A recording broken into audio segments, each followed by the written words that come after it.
వాళ్ళు కూడా ఇలా అంటున్నారు.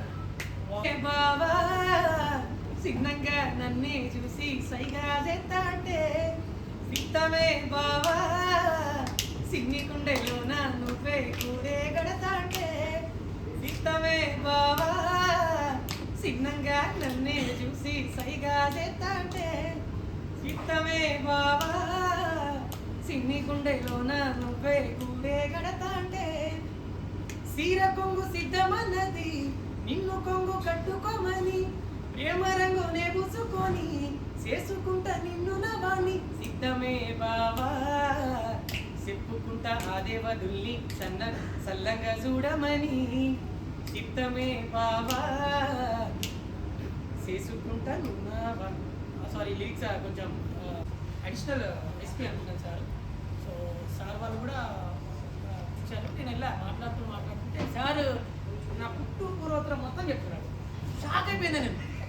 సార్ ఏంటి సార్ ఏంటంటే నాకు తెలుసు రాము, నీకు తెలుసు మొత్తం తెలుసు, ఏడ పుట్టినావు, ఏం చేసినావు, ఎట్లా ఉన్నావు, ఎట్లా పెరిగినావు, మీ అమ్మ నాన్న ఎవరు. అడిషనల్ ఎస్పీ సార్ మాట్లాడుతుంటే లిటరలీ నాకు చెమటలు పట్టింది. సార్ ఇవన్నీ మీకు ఎలా తెలుసు? నేను అక్కడే నేను చాలా సీనియర్ అక్కడ, నేను జాబ్ చేశాను అక్కడ వనపర్తి చిన్నపల్లి మా మహబూబ్నగర్లో వర్క్ చేశారంట. సో అక్కడ ఉన్న వాళ్ళు పోలీస్ వాళ్ళు ఎవరైతే సార్ వాళ్ళు ఎవరైతే ఉన్నారో వాళ్ళందరూ కూడా నా ఫ్యాన్స్ అంట. వాళ్ళ ఇంట్లో ప్రతి ఒక్క వాళ్ళ పిల్లలు కావచ్చు, వాళ్ళ పేరెంట్స్ కావచ్చు, ముంబై వాళ్ళు కూడా ఇలా అంటున్నారు. వామ్మో షాక్ అయినా నేను. అసలు నా సాంగ్ నన్ను ఎక్కడ తీసుకెళ్ళి పెట్టేసింది అసలు అని చెప్పేసి నాకు లిటరలీ చాలా హ్యాపీగా ఫీల్ అవుతుంటా. అండ్ నేను పోస్ట్లో కూడా పెట్టిన, నేను ఈ తెలుగు గడ్డ మీద పుట్టినందుకు చాలా చాలా చాలా గర్వపడుతున్నా. బికాజ్ ఒక తెలుగు పాట ప్రపంచం మొత్తం ఊపేసింది. ఎక్కడ మిస్ వరల్డ్స్, ఎక్కడ ఆఫ్రికన్స్, ఎక్కడ తెలంగాణ విలేజ్, కపిల్ శర్మ షో, ఇంకా చెప్పుకుంటే చాలా ఉన్నాయి. ఇంకొక షాకింగ్ న్యూస్ ఏంటంటే సార్ కూడా మాట్లాడుకున్నారంట, చిరు సార్ కూడా సాంగ్ గురించి.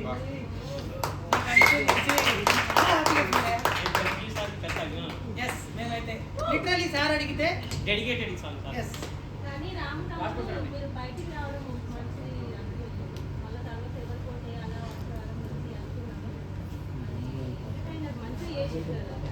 బావా సిగ్నంగా నన్నే చూసి సైగా చేస్తాంటే సిద్ధమే బావా సిగ్ని కుండెలోన నువ్వే కూరే గడతాంటే సిద్ధమే బావా సిగ్నంగా నన్నే చూసి సైగా చేస్తాంటే సిద్ధమే బావా సిగ్ని కుండెలోన నువ్వే కూరే గడతాంటే సీర కొంగు సిద్ధమన్నది నిన్ను కొంగు కట్టుకోమని ప్రేమ రంగునే పూసుకొని చేసుకుంటా నిన్ను నవాణి సిద్ధమే బావా చెప్పుకుంటా అదే వదుల్ని సల్లంగా చూడమని సిద్ధమే బావా చేసుకుంటా నున్నావా. సారీ లిరిక్స్ కొంచెం దాంట్లో పేసాలని వాడేటప్పుడు కొంచెం